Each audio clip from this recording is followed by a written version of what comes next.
Are you in Gaza? End of April for the first couple weeks of May. Dr. Mark Perlmutter, an orthopedic surgeon from North Carolina and vice president of the International College of Surgeons, volunteered in Gaza. So, of all the disaster zones you've seen, how does Gaza compare? All of the disasters I've seen combined, 40 mission trips, 30 years, ground zero, earthquakes, all of that combined doesn't equal the level of carnage that I saw against civilians in just my first week in Gaza. And when you say civilians, is it mostly children? Almost exclusively children. I've never seen that before. Never seen that. I've seen more incinerated children than I've ever seen in my entire life combined. I've seen more shredded children in just the first week. Shredded? Shredded. What do you mean? Missing body parts, being crushed by buildings, the greatest majority, or bomb explosions, the next greatest majority. We've taken shrapnel as big as my thumb out of 8-year-olds, and then there's sniper bullets. I have children that were shot twice. Wait, you're saying that children in Gaza are being shot by snipers? Definitively. I have 2 children that I have photographs of that were shot so perfectly in the chest I couldn't put my stethoscope over their heart more accurately, and directly on the side of the head in the same child. No toddler gets shot twice by mistake by the world's best sniper, and they're dead center shots. In fact, more than 20 doctors recently in Gaza also told Sunday Morning about gunshot wounds to children.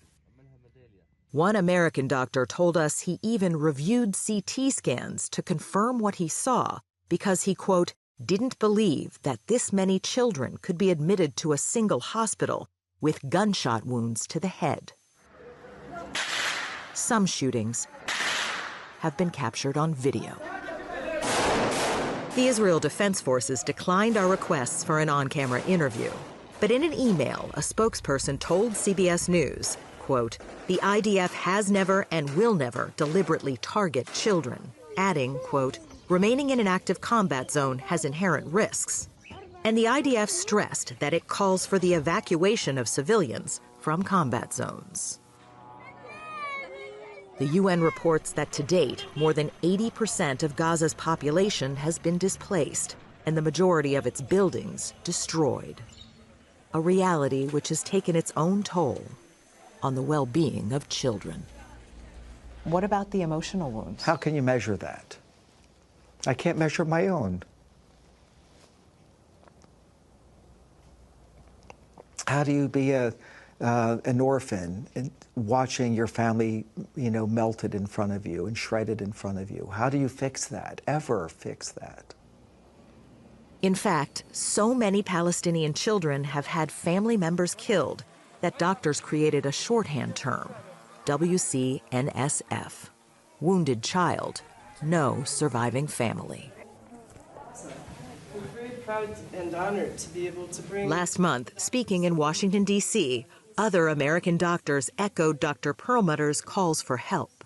We've described it as a catastrophe, a nightmare, a hell on earth. It's all of these and worse. We didn't even have hand sanitizer or alcohol or soap most of the time. And while we're there, we're listening to, aid is getting in. We're taking care of civilians. They're not being targeted. And yet we're witnessing a completely different story. For dozens of miles, we saw 18-wheelers parked bumper to bumper, engines off outside